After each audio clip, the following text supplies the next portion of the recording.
Darang Sopanim វីដេអូនេះសំខាន់ខ្លាំងមែនទែន share ម្នាក់មួយ share ម្នាក់មួយបងប្អូនខ្ញុំលើក5ចំណុចនេះជូនបងប្អូនហើយមេរៀននេះវីដេអូនេះគឺសំខាន់ដល់អ្នករៀនភាសាអង់គ្លេសដែលគាត់ត្រូវតែដឹងអានេះតែគាត់មិនទាន់ដឹងយើងមកដឹងជាមួយគ្នាមកឥឡូវកុំអោយខាត់ពេលយូរយើងមកសិក្សាទាំងអស់គ្នាអញ្ចឹងអានេះpronoun chart សព្វនាមអានេះតារាងសព្វនាមអញ្ចឹងឥឡូវយើងមកមើលខ្ញុំលើក5ចំណុចនេះជូនបងប្អូនមាន subject object adjective possessive and reflexive អញ្ចឹងខ្ញុំលើក5ចំណុចនេះជូនបងប្អូននៅក្នុងវីដេអូនេះអញ្ចឹងឥឡូវមកមើល subject pronoun យើងប្រែថាសព្វនាមប្រធានអញ្ចឹងសព្វនាមប្រធានបងប្អូនដឹងហើយមានប្រមាណមាន7មាន7អញ្ចឹង7ហ្នឹងមានអីខ្លះនេះមាន I ខ្ញុំ you អ្នក he គាត់ she នាង it វា we ពួកយើង they ពួកគេអញ្ចឹង7ហ្នឹងបងប្អូនចាំហើយ he she it គេហៅថា third person បុរសទី3ឯកវចនៈអានេះបុរសទី1ខ្ញុំបុរសទី2 you អញ្ចឹងឥឡូវខ្ញុំអត់លម្អិតបងប្អូនជន់ច្រើនទេកន្លែងហ្នឹងអានេះដូចគ្នា we ពួកយើង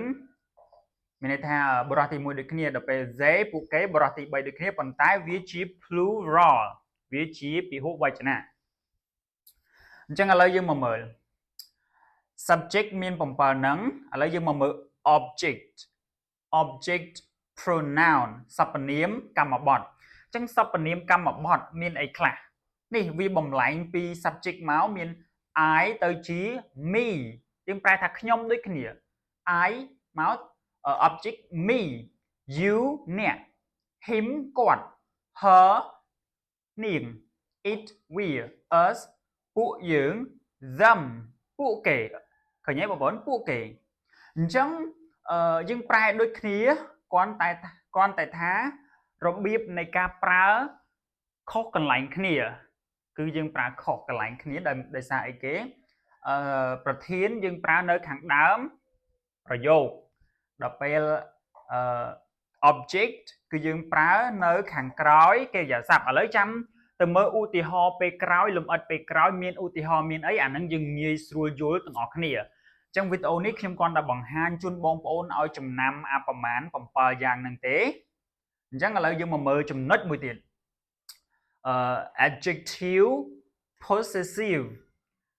គុណនាមកម្មសិទ្ធិគុណនាមកម្មសិទ្ធិហ្នឹងវាមានអីខ្លះវាបំលែងមកពីប្រធានដូចគ្នា I មកជា my ឃើញទេរបស់ខ្ញុំកម្មសិទ្ធិរបស់ខ្ញុំ my your របស់អ្នកឧទាហរណ៍ថាម្នាក់នោះសង្សាររបស់ខ្ញុំម្នាក់នោះសង្សាររបស់គាត់ឃើញទេសង្សាររបស់នាងគឺជាកម្មសិទ្ធិតែសង្សារគ្រាន់តែជាកម្មសិទ្ធិបណ្ដោះអាសន្នទេបញ្ជាក់បងប្អូនមិនមែនកម្មសិទ្ធិ 100% ណាប្រយ័ត្នអញ្ចឹងឥឡូវ your របស់អ្នក his របស់គាត់ her របស់នាង its របស់វា it នេះមាន I បងប្អូន our របស់ពួកយើង their របស់ពួកគេអញ្ចឹងវាជា adjective possessive គុណនាមកម្មសិទ្ធិដល់ពេលអានេះ possessive កម្មសិទ្ធិដូចគ្នា possessive pronouns សព្វនាមកម្មសិទ្ធិដូចគ្នា mine yours his hers its ours theirs ឃើញទេបងប្អូនកម្មសិទ្ធិដូចគ្នាប៉ុន្តែអានេះនិងអានេះរបៀបប្រើខុសគ្នាកន្លែងដែលយើងប្រើគឺខុសគ្នា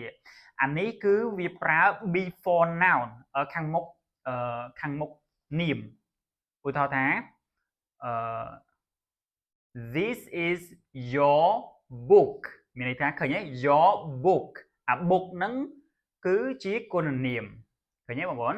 គឺជានាមច្រឡំគឺជានាមហើយអានេះគឺជាគុណនាមកម្មសិទ្ធិ your គឺជាគុណនាមកម្មសិទ្ធិឧទាហរណ៍ថា it is my book អីចឹងទៅវាគឺជាភៅរបស់ខ្ញុំឃើញទេគឺជាអាហ្នឹងរបៀបដែលយើងប្រើវាគឺវានៅពីមកនាមឥឡូវយើងមកមើល possessive របៀបប្រើរបស់វាគឺវានៅឯកាវានៅ lonely បែបម៉េចម្នាក់ឯងបែបម៉េចឥឡូវខ្ញុំឧទាហរណ៍ថា that book is yours ឃើញទេ that book is yours មានថាសភៅនោះគឺជារបស់នេះ yours របស់គាត់ឃើញទេបងប្អូនរបស់គាត់ដល់ពេលthat phone is mine ឃើញទេទូរស័ព្ទនោះគឺជារបស់ខ្ញុំគឺកម្មសិទ្ធិដូចគ្នាគ្រាន់តែវានៅកន្លែងខុសគ្នារបៀបប្រើគឺខុសគ្នាអញ្ចឹងចាំមើលយើងទៅមើលមេរៀនបន្ទាប់យើងឧទាហរណ៍ឲ្យបានច្រើនងាយស្រួលយល់វីដេអូនេះខ្ញុំគ្រាន់តែបង្ហាញបងប្អូនឲ្យស្គាល់ត្រួសសិនទេអញ្ចឹងអានេះ mine របស់ខ្ញុំ yours របស់គាត់របស់អ្នក his របស់គាត់ hers របស់នាង its របស់វា ours របស់ពួកយើងហើយ theirs របស់ពួកគេដូចគ្នាអញ្ចឹងឥឡូវយើងមកមើលចំណុចមួយទៀតនេះគឺ reflexive អានេះយើងប្រើថាឆ្លុះបញ្ចាំងការឆ្លុះបញ្ចាំង pronoun មានសព្វនាមឆ្លុះបញ្ចាំងអីចឹងទៅអញ្ចឹងឆ្លុះបញ្ចាំងបែបម៉េចឆ្លុះបញ្ចាំងបែប